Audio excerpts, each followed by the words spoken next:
Bəzən belə bir fikirlə qarşılaşırıq ki, səhiyyə hamı üçün pulsuz olmalıdır. Əlbəttə bu çox gözəl və humanist bir fikirdir, amma gəlin daha dərindən sual verək. Pulsuz nə deməkdir? Yəni səhiyyə sisteminin işləməsi üçün gün ərzində minlərlə şeyə ehtiyac var. Həkimlərin əmək haqqısı, laboratoriyalar, xəstəxanaların çalışması üçün su, işıq enerjisi və ya da tibbi avadanlıqlar, tibbi prosedurlar, dərmanlar və s. Bütün bunların real dəyəri var. Yəni səhiyyə heç vaxt pulsuz olmur.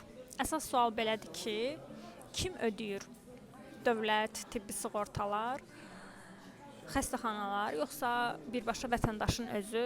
Bəzi ölkələrdə xərclər dövlətin vergiləri ilə ödənir, bəzilərində tibbi sığorta şirkətləri ödəyir, bəzi ölkələrdə də vətəndaş birbaşa özü ödəyir. Yəni fərq sistemdədir. Ədalətli sistem üçün xərclər bölüşdürülməlidir. Xərclər bölüşdürülür, amma səhiyyə əlçatan qalır.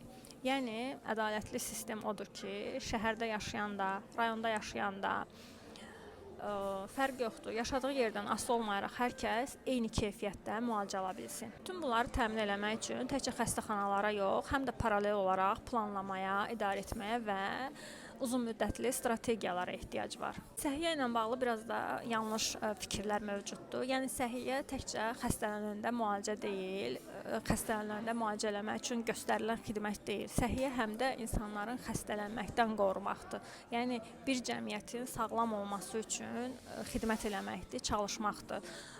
Bura ekologiya, təmiz su, psixoloji dəstək, profilaktik yoxlanışlar, müayinələr, bunların hamısı səhiyyə sisteminə daxildir. Yəni yaxşı səhiyyə sistemi belə sual verməlidir.